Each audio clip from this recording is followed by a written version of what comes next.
နေခဲ့တဲ့ငယ်ပေါင်းကြီးပေါ့အလွန်ယုံတဲ့ရာဇဝတ်သားကအလွန်ယုံတဲ့ငယ်ချင်းပေါ့နော်ငယ်ငယ်တွေကစားလက်ပင်ဖက်ကြီးလာတဲ့လူပေါ့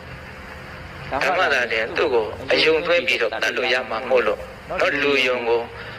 မက်လောက်အောင်ပစ္စည်းပေးပြီးတော့တန်လေးအပ်ပြီးတော့လွတ်လိုက်တယ်အဲ့ဒီတရင်ကကိုသူမသိဘူးအဲ့ဒီမှာပညာရှိယောက်ျားကမောင်မင်းခပ်ပေါ်ပေါ်ပြေးမနေနဲ့မိမရန်သူတွေကတိုးပြီးတော့သာများလာတယ်ပေါ့အမွေကြီးလေးကောင်ရှိတယ်လူတော်သမား9ယောက်လိုက်လာတာရှိတယ်အခုမင်းရဲ့တောက်ကိုဆတ်ထမမြောက်အတွင်းလူယုံမင်းရဲ့ငယ်ပေါင်းကြီးပေါ့မယုံလေးနဲ့အဲ့ဒါကမင်းကိုအကောက်ကျန်ပြီးတော့တတ်အဲ့ဒါကလည်းမင်းကိုလိုက်နေတယ်အဲ့ဒါနဲ့သူတိုးပြီးတော့ကြီးတဲ့အခါကျတော့ဘာတွေ့လဲဆိုတော့ဦးဇင်းတို့ရွာတွေ့တယ်တဲ့အဲ့ရွာကထူးထူးဆန်းဆန်းပဲတိတ်6လုံးပဲရှိတယ်တိတ်လေးကြည့်လိုက်တဲ့အခါကျတော့ဘာမှတတနာမရှိဘူးတဲကုတ်